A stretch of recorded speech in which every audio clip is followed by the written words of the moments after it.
Hello friends, this is Yes Sir and I welcome you all to our beautiful channel Yes Sir's Charismatic Chemistry। और जैसे कि आप सब जानते हैं, हमने अपने लास्ट क्लास में रेट ऑफ रिएक्शन के बारे में बात किया था, जिसमें मैंने आपको एवरेज रेट के बारे में बताया था और हमने कहा था कि इंस्टेंटेनियस रेट को हम नेक्स्ट क्लास में पढ़ेंगे। ठीक है, तो अपनी नोटबुक और पेन के साथ रेडी हो जाइए ताकि आपको नोट्स मेरे साथ ही लिखना होगा। ठीक है, मैं जो डिक्टेट करूंगा एकदम प्रॉपर नोट्स बनाना होगा।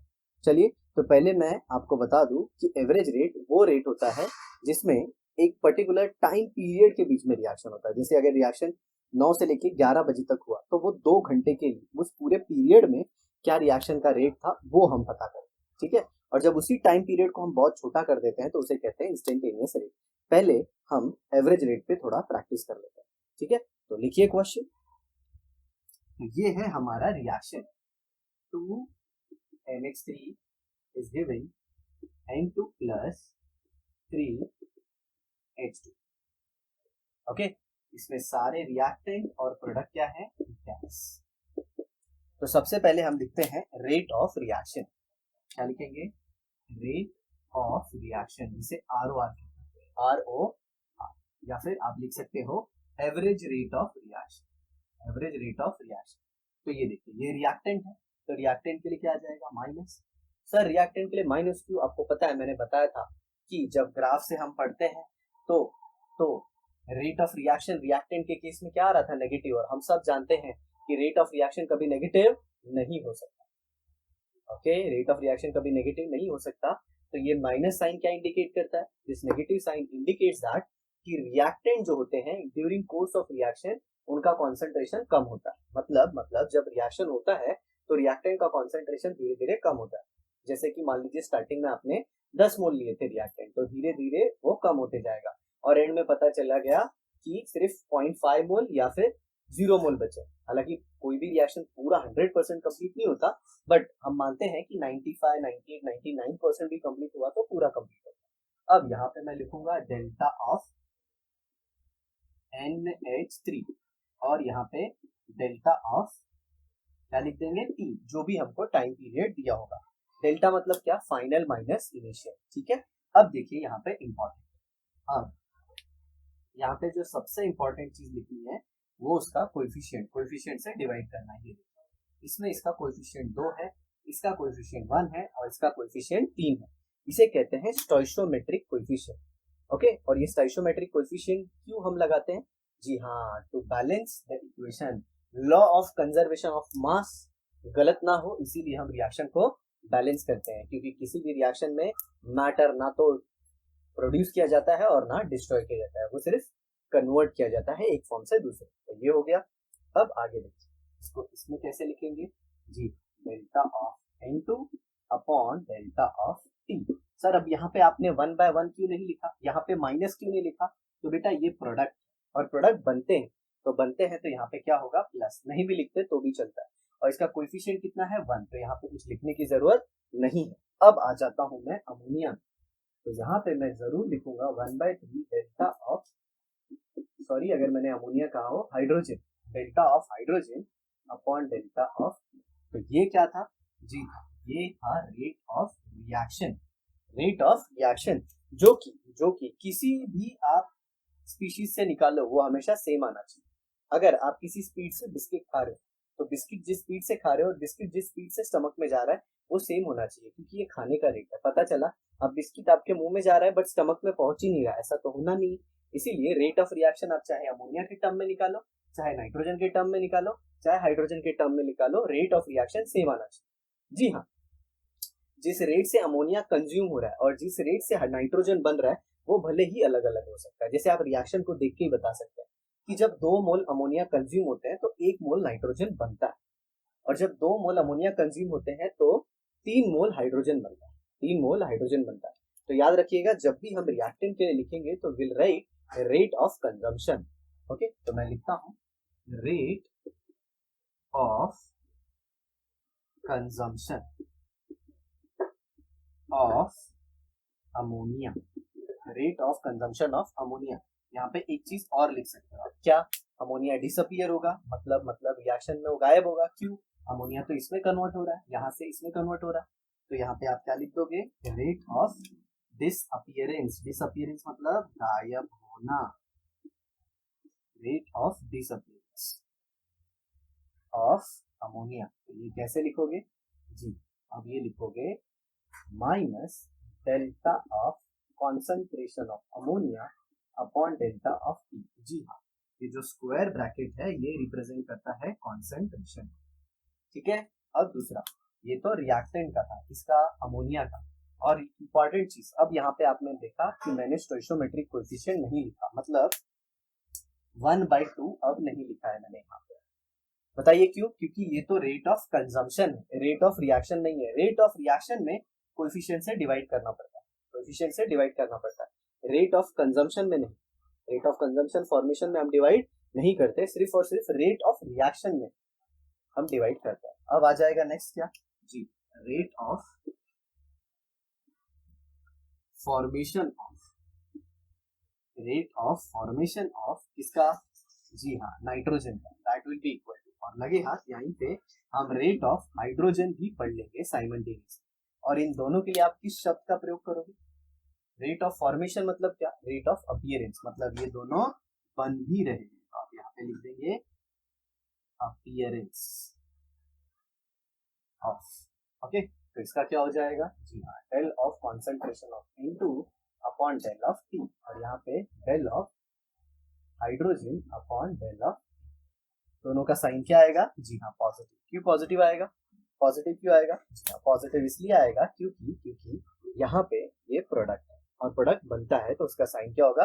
पॉजिटिव। चलिए फटाफट नोट कीजिए, फटाफट नोट कर लीजिए जल्दी जल्दी, ताकि आपको नोट्स का इश्यू ना रह जाए कि ऐसा हो कि नोट्स नहीं मिल रहा है। फटाफट नोट कीजिए। जी हाँ, आप नोट कर लिए होंगे तो मैं इसे मिटा देता हूँ। ओके, चलिए अब हम बात करेंगे इंस्टेंटेनियस रेट। किसकी बात करेंगे? Instantaneous rate. ओके, तो देखते हैं इंस्टेंटेनियस रेट क्या होता है। इंस्टेंटेनियस, जी हाँ, पहले तो मैं आपको बताना चाहूंगा कि एवरेज रेट और इंस्टेंटेनियस रेट में, एवरेज रेट के कंपेयर में ये ज्यादा इंपॉर्टेंट है। क्यों ये ज्यादा इंपॉर्टेंट है? क्योंकि काइनेटिक्स में हमें हर पल की खबर होनी चाहिए, मतलब हर एक सेकेंड पे रिएक्शन का रेट क्या है वो हमें जानना होता है, इसीलिए ये इंस्टेंटेनियस रेट ज्यादा इंपॉर्टेंट है। किसके कंपेयर में? जी, एवरेज रेट के। तो क्या होगा डेफिनेशन इंस्टेंटेनियस रेट का? द रेट ऑफ रिएक्शन, क्या होगा? The rate of reaction at a given instant, at a given instant और given time, और given time आप लिखते भी जाइए, या फिर दूसरा आप लिख सकते हैं instantaneous rate is defined as, instantaneous rate is defined as change concentration of reactant, concentration of reactant and product at a given time। तो अगर मैं कहूं तो इंस्टेंटेनियस रेट, आप ये इंस्टेंट शब्द का मतलब समझ रहे हैं, उसी पल, उसी क्षण, उसी समय। तो एवरेज रेट में जब आप टाइम को कम कर दोगे, टाइम को मतलब टाइम का जो पीरियड था उसे छोटा कर दोगे तो इंस्टेंट में कन्वर्ट हो जाएगा। चलिए एग्जांपल देता हूँ, जैसे कि मान लीजिए बाइक दौड़ रही है, और बाइक कम से कम 1 घंटे तक बाइकर ने राइड किया, तो क्या उस 1 घंटे तक बाइक की जो स्पीड थी हर बार इक्वल थी? जी नहीं। 9:10 पे कुछ अलग स्पीड होगी, 9:11 पे कुछ अलग स्पीड होगी, 9:30 पे अलग स्पीड होगी। तो हर बार जो स्पीड होगी वो क्या होगी? अलग अलग स्पीड होगी, राइट। तो हर एक मिनट या फिर हर एक सेकेंड पे जो स्पीड है उसी को हम कहते हैं इंस्टेंटेनियस स्पीड। ओके, और वो आप कैसे बता सकते हो? जी हाँ, स्पीडोमीटर या फिर ओडोमीटर। तो वो जो 9 से 10 बजे का टाइम था, अगर उसे मैं छोटा कर दूं, पर आवर या फिर पर मिनट ले लूं या फिर पर सेकंड ले लूं, तो वो क्या हो जाएगा? Instant speed. ओके, तो कैसे आता है इंस्टेंट? तो समवॉट अराउंड टाइम को छोटा करना है, तो limit delta T tending to 0, तो delta of X upon delta of T becomes dx by dt। और अब हम समझेंगे कि ये dx by dt क्या होता है। तो dx by dt है rate of change of concentration of x with respect to time. समझ में आया? Change in concentration of x with respect to time, या फिर rate of change of x, ऐसे कह सकते हो। x क्या है? रिएक्टेंट हो सकता है या फिर प्रोडक्ट हो सकता है। Is that clear? सबको समझ में आ रहा है? ऐसा। अब इंस्टेंटेनियस रेट को हम ग्राफिकल मेथड से पढ़ते हैं। Okay, graphical representation, graphical representation. तो सबसे पहले हम किसके लिए देखेंगे? जी हाँ, हम देखेंगे रिएक्टेंट। इसके लिए रिएक्टेंट। तो ये हो गई हमारी y axis, x axis. y axis पे क्या लेंगे? जी हाँ, y एक्सिस पे हम लेंगे कॉन्सेंट्रेशन ऑफ रिएक्टेंट, ये कॉन्सेंट्रेशन ऑफ रिएक्टेंट। ओके, और यहाँ पे इसकी यूनिट होगी मोल पर लीटर, ठीक है। और यहाँ पे क्या हो जाएगा? टाइम इनवर्स, टाइम या फिर सेकंड, टाइम या फिर सेकंड, ठीक है। तो ये ग्राफ जनरली कैसा आता है? ये ऐसे आता है, ठीक है। अब मान लीजिए आपको किसी एक पर्टिकुलर टाइम पे रेट जानना, मतलब इंस्टेंटेनियस रेट जाना है, तो पहले वो पॉइंट डिसाइड कर लीजिए। ये पॉइंट डिसाइड हो गया। अब इस पे एक टैंजेंट खींच दीजिए। क्या खींच दीजिए? टैंजेंट। ये देखिए मैंने टैंजेंट खींच दिया और इसको यहाँ पे टच कर दिया इस पर्टिकुलर टाइम पे, और कॉन्सेंट्रेशन यहाँ। किसका कॉन्सेंट्रेशन? जी हाँ, रिएक्टेंट का। तो अब करना क्या होगा? अब ये जो लाइन आपने, जो टैंजेंट आपने खींची है, उसका आपको स्लोप ढूंढना होगा। क्या ढूंढना होगा? स्लोप। सर स्लोप कैसे पता चलेगा? देखिए ये लाइन यहाँ पे जाएगी और ऐसे यहाँ पे इंटरसेक्ट करेगी। क्या करेगी? एक्स एक्सिस को इंटरसेक्ट करेगी। तो ये थीटा लेना होगा। ये theta, what is theta? Angle made with positive side of x axis. ये वाला मत ले लेना, ये वाला नहीं, positive side of x axis. आप उसे स्लोप बोलिए या फिर आप उसे ग्रेडियंट कह सकते हैं। और ये किसके बराबर होगा? tan theta. और इसी को आप क्या कहोगे? जी हाँ, d by D T of, क्या लिया है मैंने? रिएक्टेंट। ऐसे आ जाएगा। ओके, तो ये हो गया स्लोप। तो आपको ये किसके बारे में बता देगा? Instantaneous rate. जी हाँ, वो तो कोएफिशिएंट के ऊपर डिपेंड करता है। जो कोएफिशिएंट होगा उससे आप डिवाइड कर दोगे। और देख रहे हो ये जो एंगल बन रहा है, ये एंगल कौन सा है? ऑब्ट्यूज बन रहा है। तो इसमें स्लोप क्या आएगा? नेगेटिव। स्लोप क्या आएगा? नेगेटिव, ठीक है। तो नेगेटिव स्लोप को हटाने के लिए, क्योंकि रेट कभी नेगेटिव नहीं हो सकता, हम खुद के साइड से क्या लगा देंगे? माइनस। जी हाँ, आई होप आपको ये समझ में आया होगा। तो क्या करना है? जिस पर्टिकुलर टाइम पे आपको रेट ढूंढना है, उस पर एक पॉइंट डिसाइड करने का और उस पर एक टेंजेंट ड्रॉ करने का, और फिर उस टेंजेंट का क्या ढूंढेंगे? स्लोप। और स्लोप से हमें क्या पता चल जाएगा? रेट, ठीक है। तो ये किसके लिए था? रिएक्टेंट के लिए। अब किसका देखते हैं? प्रोडक्ट। और ये लाइन ऐसे नीचे क्यों आ रही है? पहले रिएक्टेंट का कॉन्सेंट्रेशन ज्यादा था, बट जैसे जैसे जैसे जैसे टाइम आगे बढ़ा, रिएक्टेंट का कॉन्सेंट्रेशन कम हुआ। क्यों रिएक्टेंट का कॉन्सेंट्रेशन कम हुआ? क्योंकि वो प्रोडक्ट में कन्वर्ट हो रहा था ना। अरे भैया, रिएक्शन होगा तो धीरे धीरे रिएक्टेंट प्रोडक्ट में कन्वर्ट होंगे ना, कि रिएक्टेंट रुके रहेंगे, जाओ जाओ मैं नहीं रिएक्ट करता, आज मेरा मन नहीं है, ऐसा तो होगा नहीं। रिएक्टेंट किस में कन्वर्ट होगा? प्रोडक्ट, ठीक है। तो अब ये रिएक्टेंट का ग्राफ हो गया। अब हम देख लेते हैं दूसरा ग्राफ किसका? प्रोडक्ट का। तो यहाँ पे मैं ड्रॉ करता हूँ प्रोडक्ट का। तो ये, तो यहाँ पे आ जाएगा प्रोडक्ट, और ये किसके लिए था? रिएक्टेंट। तो ये ऐसे हो गया। वाई एक्सिस पे मैं क्या ले लूंगा? कॉन्सेंट्रेशन ऑफ प्रोडक्ट, और इसकी यूनिट भी क्या होगी? मोल पर लीटर। हाँ समझ में? मोल पर लीटर। और यहाँ पे क्या आ जाएगा? टाइम, जिसे आप सेकेंड भी ले सकते हो, मिनट भी ले सकते हो, डे भी ले सकते हो, ठीक है। अब इसमें लाइन कैसे आएगी? इसमें कर्व कैसे आएगी? ऐसे यहाँ पे। जी हाँ, ये मैंने पिछले एपिसोड में भी बताया था, मतलब पिछले लेक्चर में भी बताया था कि स्टार्टिंग में जब time t is equal to zero होता है तो प्रोडक्ट बना ही नहीं होता। जब time is equal to t, जब time t is equal to zero है तो प्रोडक्ट तो बना ही नहीं होगा ना। कैसे? बताइए कैसे? सिंपल सी बात है, रिएक्शन स्टार्टिंग नहीं हुआ है। अरे जब तक कुछ होएगा नहीं तब तक कुछ आएगा नहीं। हाँ सर, बराबर बोल रहे हो, मेरे को भी समझा। तो ये जैसे जैसे टाइम बढ़ेगा, रिएक्टेंट किस में कन्वर्ट होगा? प्रोडक्ट। और एक टाइम आएगा जब प्रोडक्ट का अमाउंट क्या हो जाएगा? कांस्टेंट। और कांस्टेंट मतलब ये लाइन एक्स एक्सिस के पैरेलल हो गई, और जब कोई लाइन एक्स एक्सिस के पैरेलल हो गई मतलब उसका वाई कंपोनेंट क्या हो जाता है? कांस्टेंट। मतलब वाई क्या हो गया? कांस्टेंट। अब प्रोडक्ट उससे ज्यादा बढ़ने वाला नहीं है। क्यों नहीं बढ़ने वाला है? क्योंकि रिएक्टेंट अब पूरा किसमें कन्वर्ट हो गया? प्रोडक्ट। अब मान लीजिए इस पे आपको किसी पर्टिकुलर पॉइंट पे ऐसे रेट को जानना है, तो ये पॉइंट ले लिया मैंने, इस पे यहाँ पे टाइम पे ज्वाइन कर दिया और इसको यहाँ पे ज्वाइन कर दिया, ठीक है। अब आप इस पे क्या करो? टेंजेंट ड्रॉ कर दो, ठीक है। टेंजेंट ड्रॉ कर दो और ये एंगल ले, पहले लो एंगल ये, ठीक है। ऐसे ऐसे ये एंगल, ठीक है। कितना एंगल है?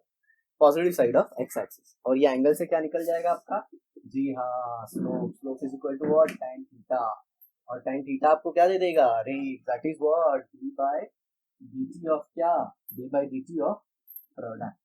और यहाँ पे आप देख रहे हो जो एंगल बनेगा, ये एंगल देख रहे हो, ये एंगल कौन सा एंगल है, अक्यूट एंगल, बहुत ही क्यूट एंगल है, क्यूट मतलब न्यून कोण लेस देन 90 डिग्री, 90 डिग्री, तो इसमें स्लोप क्या आएगा, पॉजिटिव, स्लोप क्या आएगा, पॉजिटिव, याद रखना, ठीक है। जी हाँ, वो तो है, प्रोडक्ट का आप जो भी कोएफिशिएंट होगा वो यहाँ पे 1 अपॉन करके आता है, वो बात की बात है। आया सबको समझ में? तो ये था पूरा डिस्कशन किसका, इंस्टेंटेनियस रेट का, the rate of a reaction at a particular instant. तो ऐसे हम ढूंढते हैं, ठीक है। चलिए अब हम क्या करते हैं, इसके ऊपर एक दो इंडेक्स क्वेश्चन कर लेते हैं, तो आप पहले इसे नोट कर लीजिए, जल्दी नोट कीजिए, फटाफट नोट कीजिए। ला ला ला ला ला जी हाँ, आप नोट करते रहिए और इसका कंप्लेन मत दीजिएगा कि सर हमको तो नोट्स मिला ही नहीं, आप क्या बोल रहे थे सर।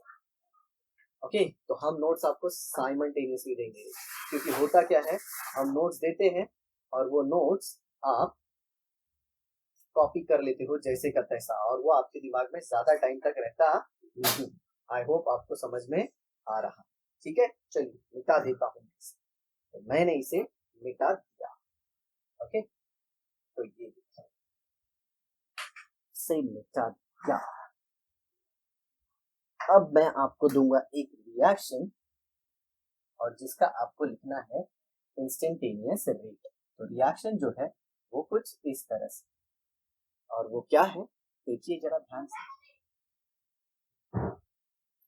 तो यहाँ पे है हमारा रिएक्शन, क्या है वो, 2N2O is given N2 plus O2। जी हाँ, ये रिएक्शन आपकी टेक्स्ट बुक में इंडेक्स क्वेश्चन में रॉन्ग दिया है, इसे सही कर लीजिएगा, ठीक है। तो ये गैस है, ये भी गैस है, और ये भी गैस है। सर ये गैस तो कुछ जानी पहचानी सी लग रही है, जी हाँ, यही है वो गैस जो आपके हंसी का कारण बन सकती है अगर आप एक्सपोज हो गए तो। If you get expose to such gases you will keep on laughing, तो इसे कहते हैं लाफिंग गैस। और ये तो हमारी प्यारी हवा की गैस है, कौन सी, नाइट्रोजन, और ये तो जीवन वाहिनी है, ऑक्सीजन। समझ में आ रहा है? तो चलिए हम इसके लिए लिखते हैं सबसे पहले इंस्टेंटेनियस ROR, और अगर आप इंस्टेंटेनियस नहीं भी लिखेंगे तो कुछ फर्क नहीं पड़ने वाले हैं मेरे दोस्तों, क्यों बताइए, क्योंकि हम majority of the time instantaneous rate की ही बात करने वाले हैं। तो ये क्या हो जाएगा, -1/2 d/dt ऑफ किसका, N2O। अरे सर आपने यहाँ पे माइनस क्यों लिख दिया, ये रिएक्टेंट है, रिएक्टेंट में तो माइनस लिखना पड़ता है रे बाबा। और ये 1/2 क्यों किया, जेव्हा रिएक्टेंट असताना स्टॉइशियोमेट्रिक कोएफिशिएंट ने डिवाइड करावं लागतं रे बाबा, करावं लागतं, डिवाइड करना पड़ता है, नहीं करेगा तो नहीं चलेगा। और दूसरा इसके टर्म में कैसे लिख सकता हूँ, 1/2 d/dt ऑफ N2, और इसका क्या आ जाएगा, d/dt ऑफ O2।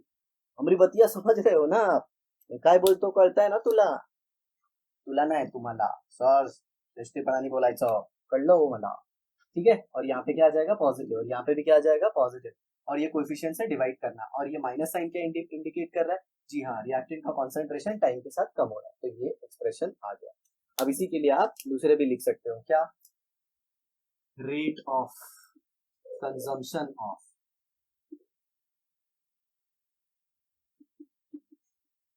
N2O, क्या आ जाएगा ये, जी हाँ, -d/dt ऑफ N2O, N2O, ये कॉन्सेंट्रेशन को रिप्रेजेंट करता है, कौन सा, स्क्वायर ब्रैकेट। दूसरा क्या आ जाएगा, रेट ऑफ फॉर्मेशन ऑफ क्या, N2 is equal to d/dt of N2, ठीक है। और तीसरी चीज क्या आ जाएगी, rate of formation of O2 is equal to d/dt of O2। I hope आपको समझ में आया होगा। और यहाँ पे N2 था, यहाँ पे क्या था, O2, और जो इम्पोर्टेंट चीज है वो ये है कि मैंने यहाँ पे कोई भी स्टोइशियोमेट्रिक कोएफिशिएंट से डिवाइड नहीं किया, क्योंकि ये क्या है, रेट ऑफ कंजम्पशन मतलब डिसअपीयरेंस, क्या है, डिसअपीयरेंस, और ये क्या है, रेट ऑफ फॉर्मेशन मतलब अपीयरेंस, ये अपीयर होगा, ठीक है ना। चलिए तो ये नोट कर लीजिए और अब हम सॉल्व करते हैं न्यूमेरिकल इंटेक्स क्वेश्चन वाले, ताकि आपका प्रॉब्लम ना रहे कि सर इंटेक्स क्वेश्चन कब होंगे। नोट कर लीजिए फटाफट। जी हाँ, तो मैं अब इसे मिटा देता हूँ। तो अब हम देखते हैं हमारा पहला क्वेश्चन, और पहला क्वेश्चन जो है वो कुछ इस तरह से है। देखिए क्या है, यहाँ पे दिया गया है एक रिएक्शन। रिएक्शन में क्या दिया है, 2N2O5 gas is giving 4NO2 gas plus O2 gas. Okay, और ये रिएक्शन किसमें हो रहा है, इन ब्रोमीन। ओके, ये रिएक्शन ब्रोमीन के अंदर हो रहा है। ये रिएक्शन आपको दिया हुआ है, तो यहाँ पे मैं क्या लिख सकता हूँ, जी हाँ, यहाँ पे मैं लिख सकता हूँ सिंपली गिवन। और इसके साथ क्या क्या दिया हुआ है डेटा में, मैं वो भी आपको बता देता हूँ। यहाँ पे rate of consumption of N2O5 भी दिया गया है। Rate of consumption of N2O5, जिसे मैं क्या लिख सकता हूँ, माइनस d/dt ऑफ N2O5, और वो आपको दिया गया है समवॉट अराउंड 0.02 मोल पर लीटर, मोल पर लीटर। और टाइम को मान लीजिए यहाँ पे पर सेकेंड, मोल पर लीटर पर, ऐसा मान लीजिए, सेकेंड मान लीजिए, मैंने खुद से लिख दिया ऐसे। आपका जो भी टाइम होगा, मिनट मिनट, वो आप देख लेना, ठीक है। तो ये हो गया, और अब हमें क्या पूछा है, तो फाइन, ढूंढने को क्या बोला है, जी हाँ, हमें ढूंढने को बोला है d/dt ऑफ NO2। इसका मतलब क्या है, इसका मतलब क्या है, rate of formation of NO2, और ये कितना होगा, ठीक है। और दूसरी चीज क्या बोली है, d/dt of O2, that is rate of formation of oxygen is equal to how much, ठीक है। तो ये हो गया हमारा क्वेश्चन। ओके, चलिए अब हम बढ़ते हैं किसकी तरफ, सोल्यूशन की। तो ये पूरा क्वेश्चन का पार्ट हो गया, और मैं यहाँ पे स्टार्ट करता हूँ सोल्यूशन। तो सोल्यूशन में सबसे पहले हम लोग क्या करेंगे, ये दिए हुए इंफॉर्मेशन को यूज करेंगे। ये दिया हुआ इंफॉर्मेशन है, तो सबसे पहले मैं रेट ऑफ रिएक्शन का एक्सप्रेशन लिख लेता हूँ। तो रेट ऑफ रिएक्शन क्या हो जाएगा, -1/2 d/dt of what, into O5, और ये किसके बराबर हो जाएगा, 1/4 d/dt ऑफ NO2, ठीक है। और फिर ये किसके बराबर हो जाएगा, जी हाँ, d/dt ऑफ O2। अब देखिए हमें पहले क्या पूछा है, NO2, d/dt ऑफ NO2। तो पहले तो मैं क्या करता हूँ पता है आपको, ये नॉर्मल जो हमारा बोर्ड का मेथड है उससे सॉल्व करके बताता हूँ, फिर आपको डायरेक्ट बताऊंगा कि ट्रिक से कैसे सॉल्व कर लोगे, आपको कुछ ये सब मगजमारी करने की जरूरत नहीं। तो देखिए इस डेटा से मैं ये दो चीजों को ले लेता हूँ, और इसमें ये दो चीजें कौन सी है, जी हाँ, मुझे NO2 ढूंढना है ना, तो ये रिलेशनशिप को यूज करने वाला हूँ। ये रिलेशनशिप को आप देख लीजिए ध्यान से, ठीक है। तो अब देखिए इसमें क्या दिया है, इसमें दिया है -1/2 d/dt of N2O5 is equal to 1/4 d/dt of NO2। तो सिंपली मुझको इस पूरे का वैल्यू पता है, इसका पूरे का वैल्यू पता है, इस पूरे का d/dt का मतलब मुझे इस पूरे का वैल्यू पता है। ये देखिए, ये जो पूरा है माइनस के साथ ये पूरा, ये पूरे की वैल्यू मुझे पता है, और वो कितनी होती है, 0.02। तो इसके जगह पे मैं लिख देता हूँ 1/2 into 0.02 is equal to 1/4 d/dt of NO2। अब ये 4 को भी इधर ले लेता हूँ, क्यों क्यों सर, देखो ना d/dt ही तो पूछा है NO2 का, rate of formation of NO2 पूछा है, रेट ऑफ रिएक्शन थोड़ी पूछा है। 1/4 से जब इधर डिवाइड किए हो तो ये रेट ऑफ रिएक्शन है, तो 4 को इधर ले लिया, तो ये क्या हो गया, 4/2 into 0.02 is equal to what, d/dt of NO2, d/dt of NO2। तो ये कितना आ जाएगा, जी हाँ, ये गया 2 से, तो ये 0.11, सॉरी 0.01, और यहाँ पे आ गया ये 0.02 0.04 क्या आ जाएगा, मोल पर लीटर पर सेकेंड, या फिर मिनट दिया होगा या फिर जो भी टाइम दिया होगा आप वो देख लेना। ठीक है, तो ये पहला आंसर आ गया हमारा किसका, NO2 का। अब हम बढ़ते हैं अपने नेक्स्ट की तरफ, that is D by D T of O2। तो D by D T of O2 को ऐसे रिलेट करना है तो फिर वही इक्वेशन ले सकता हूँ, -1/2 D by D T of N2O5 and D by D T of O2। तो चलिए यहाँ पे सॉल्व करते हैं। तो ये क्या है, -1/2 D by D T of N2O5 is equal to, ये क्या हो जाएगा, D by D T of O2। Sir आपने ऑक्सीजन के आगे कोई कोएफिशिएंट क्यों नहीं लिखा सर? अरे प्यारे बच्चा, यहाँ पे देख रहे हो, यहाँ पे तो एक है ना, तो ये वैल्यू पूरे मुझे पता है, ये देखो ये वैल्यू पूरी पता है। सर कैसे, डेटा में दिया है तो लिख दो इसको, 1/2 0.02 is equal to D by D T of NO2। ठीक है, तो ये कितना आ जाएगा, जी हाँ ये आ जाएगा 0.01 मोल पर लीटर पर सेकेंड, या फिर 0.01 मोलर पर सेकेंड। अब देखिए ये क्वेश्चन तो हो गया सॉल्व, लेकिन अब इसमें जो इंपॉर्टेंट चीज है, आप क्रॉस चेक कैसे कर सकते हो बिना देखे। तो यहाँ पे क्वेश्चन को जरा ध्यान से देखिए, ये देखिए इसका कोएफिशिएंट 2 है, इसका कोएफिशिएंट 4 है, इसका कोएफिशिएंट 1 है। इससे आप क्या पता कर सकते हो, ध्यान से देखिए। इसका मतलब क्या है, जिस रेट से N2O5 कंज्यूम हो रहा है उसके डबल रेट से NO2 बन रहा है। जिस रेट से N2O5 कंज्यूम हो रहा है उसके डबल रेट से ही बन रहा है। देखिए ना, ये 2 है तो ये 4, मतलब इसका रेट ऑफ फॉर्मेशन N2O5 का डबल होगा। तो ये देखो 0.042 है ना, तो ये देखिए इसका आंसर 0.04 आ गया ना समझ में। वापस बोलता हूँ, ये जिस जिस रेट से ये कंज्यूम हो रहा है, इसके कंजम्पशन का रेट और इसके फॉर्मेशन के रेट में 2 का मल्टीप्लीकेशन है। मतलब जो रेट ऑफ फॉर्मेशन, जो rate of consumption of N2O5 है उसका डबल है rate of formation of NO2। Okay, तो मतलब इसका रेट ऑफ फॉर्मेशन इसका डबल होगा, तो ये कितना है 0.02, तो ये देखिए 0.04 हो गया। और यहाँ पे देखिए जिस रेट से ये कंज्यूम हो रहा है उसके ये आधे रेट से बन रहा है, तो इसके रेट कंज्यूम का होने का क्या है 0.02, मतलब ऑक्सीजन के बनने का रेट क्या होगा, इसका आधा, तो देखिए 0.01 हो गया ना समझ में। आप इसको भी रिलेट कर सकते हैं, जिस रेट से NO2 बन रहा है उसके 1/4 से O2 बन रहा है, तो NO2 का आंसर क्या आया 0.04, तो इसका आंसर क्या आएगा 0.01। अरे सर मजा आ गया, सही है। चलिए नोट कीजिए फटाफट, फिर हम इसके बात करते हैं नेक्स्ट क्वेश्चन। जल्दी जल्दी नोट।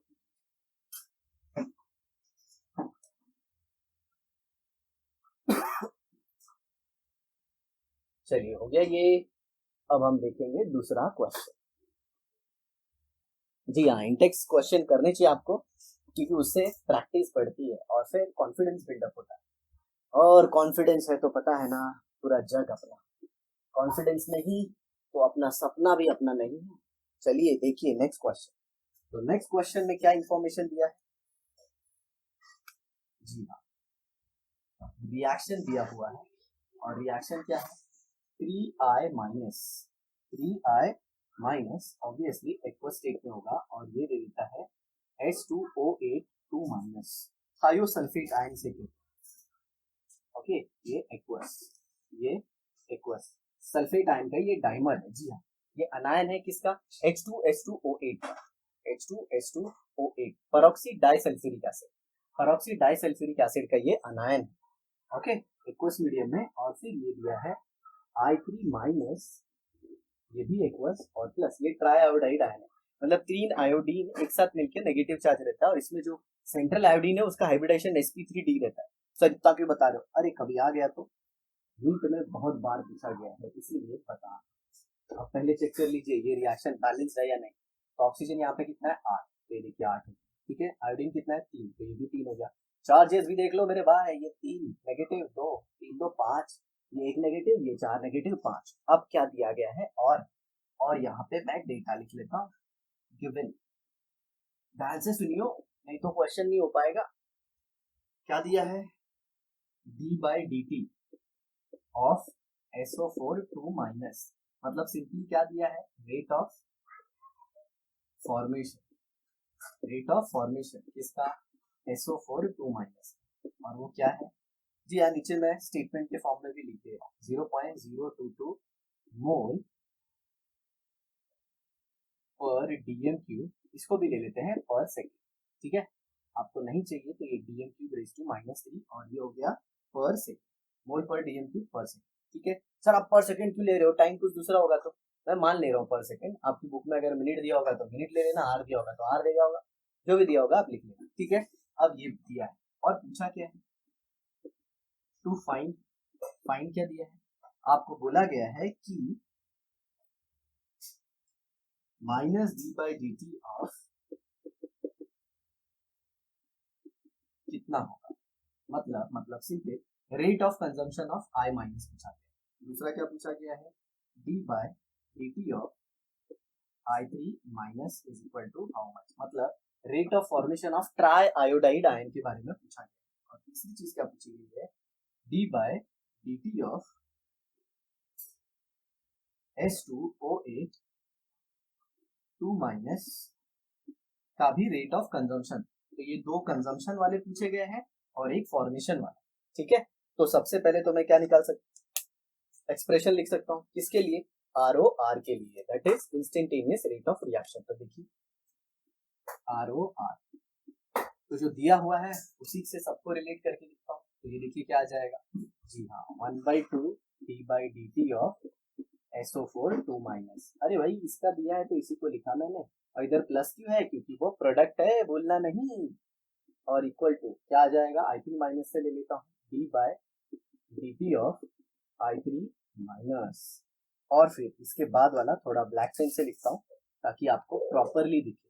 क्या आ जाएगा, -1/3 ये d/dt ऑफ I माइनस, और लास्ट में आ जाएगा d/dt ऑफ S2O8 2 माइनस। जी हाँ, ये है anion of peroxy disulphuric acid, जी जिसे मार्शल्स एसिड भी कहते हैं।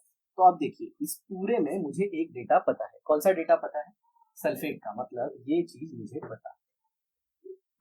तो अब इससे आप किसी को भी रिलेट कर सकते हो। तो सबसे पहले किसका पूछा है, I माइनस, तो I माइनस को ले लो, इधर इधर ले लो पहली चीज। तो ये देखो इसको लिखता हूँ 1/2 d/dt of SO4 2 minus is equal to what, -1/3 d/dt of I minus. ठीक है, तो अब आपको सिंपली क्या जानना है, I माइनस को, तो ये 3 को इधर ले लो। तो ये क्या हो जाएगा 3/2 इंटू इसका वैल्यू तो दिया है 0.02, तो 0.02 is equal to d/dt of I minus, और ये माइनस, ये कितना हो जाएगा 0.011, तो ये 0.033। ठीक है, वही मोल पर लीटर पर सेकेंड, या फिर आप इसी को क्या लिख सकते हो, मोलर पर सेकेंड। आई होप आपको समझ में आया। जी हाँ, मैं टाइम को इतने स्पेसिफिक से नहीं देख रहा हूँ, मैंने टेक्स्ट बुक में इतने ध्यान से टाइम की यूनिट को नहीं देखा है, आप देख लेना टाइम मिनट है या सेकेंड है, बट जहां तक मुझे लगता है सेकेंड ही होना चाहिए। तो ये एक रिलेट किया।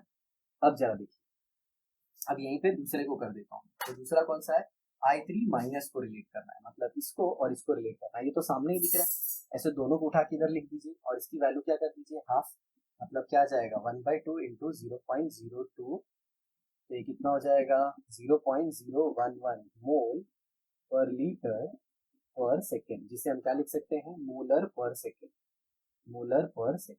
ठीक है, अब तीसरा देखिए किससे रिलेट किया है, थायोसल्फेट से, मतलब इसको और लास्ट वाले, इसको और लास्ट वाले को। तो इसका वैल्यू, इसको लिख दीजिए ऐसे ही 1/2 SO4 d/dt of SO4 2 minus divide by, ये कितना हो जाएगा,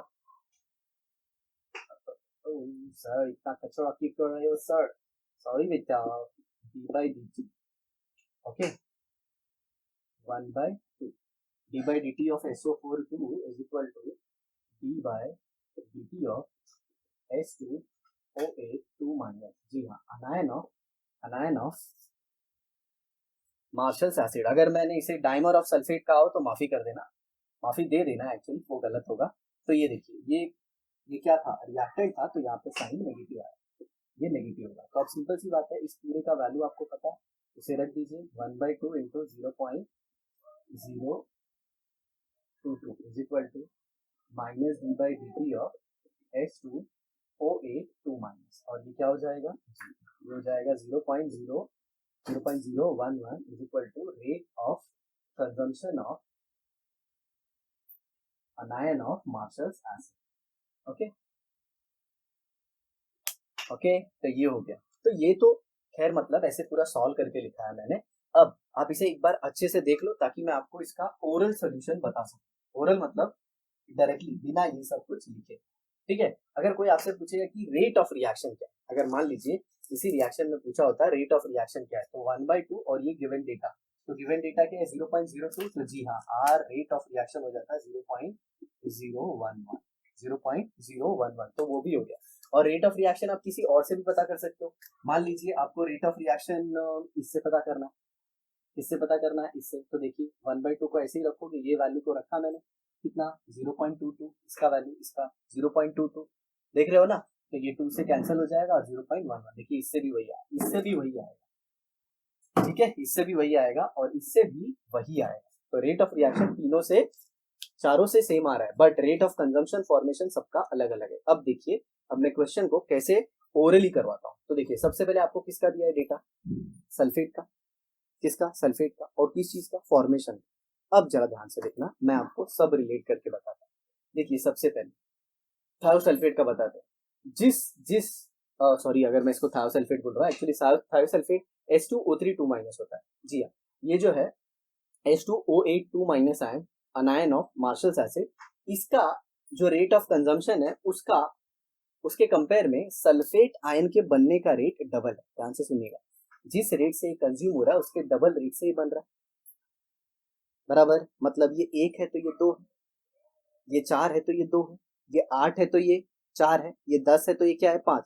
तो अगर ये 0.022 है तो ये क्या होगा, 0.011। ये देखिए, अरे सर मज्जानी लाइफ समझ में आ गया, एकदम इजी है ये सब तो। मेरे ख्याल से 8, 9, 10 स्टैंडर्ड जो भी दो स्कूल सेक्शन के बच्चे भी कर लेंगे। अब इसको देखिए, अब I3- और इन दोनों का देख रहे हो कोएफिशिएंट 1 ही है। इसका मतलब क्या, जिस रेट से कंज्यूम हो रहा है उसी रेट से ये बन रहा है। तो I3- और अनायन ऑफ मार्शल एसिड भी सेम होगा। तो ये देखिए I3- का मैंने कहाँ पे लिखा है, दूसरा था ना, दूसरा, तो ये देखिए, ठीक है। अब किसे रिलेट करना है हमें, अब हमें रिलेट करना है पहला I- और सल्फेट को, I- या फिर सल्फेट को, या फिर आप ऐसे ले लीजिए ना, सल्फेट को आपने इससे रिलेट किया, इसका आधा आया, तो इसका जो रेट ऑफ फॉर्मेशन है उसके कंपेयर में इसका रेट ऑफ कंजम्पशन 3 टाइम है। मतलब जब 3 मोल I- कंज्यूम होता है तो 1 मोल ट्राई आयोडाइड अनायन बनता है, या 3 आयोडीन मिलके एक अनायन देते हैं। कब, जब इसके 3 मोल कंज्यूम होते हैं। तो 3 mole of iodide ion gives 1 mole of triiodide ion. Is that clear, is that clear. मतलब जो भी इसका होगा, जो भी इसका रेट ऑफ फॉर्मेशन होगा उससे 3 गुना इसका ज्यादा होगा। तो इसका कितना है 0.011, तो इसका कितना होगा 0.033। ये देखिए सर मज्जानी लाइफ, जी हाँ। तो ये था आपका इंटेक्स क्वेश्चन और ये था आज की सारी बातें, और आप इसे नोट कर लीजिए, नोट कर लीजिए ताकि नोट्स बना लीजिए, क्योंकि वीडियो तो कुछ दिन बाद भूल जाएगा लेकिन मेरी बातें, मेरे डायलॉग सारे याद रहने वाले हैं। सो आई होप आपको वीडियो बहुत ही अच्छा लगा होगा, बहुत अच्छे से समझ में आया होगा। इसे आप फैला दो आग की तरह अपने दोस्तों के बीच, और इसी तरह हमारे वीडियो को सपोर्ट करते रहो। चैनल में अगर आप नए हो तो सब्सक्राइब कर दो और बेल आइकन को भी दबा दीजिए ताकि जब भी वीडियो अपलोड करूं आपको नोटिफिकेशन मिल जाए। Thanks a lot, have a nice day ahead, bye bye.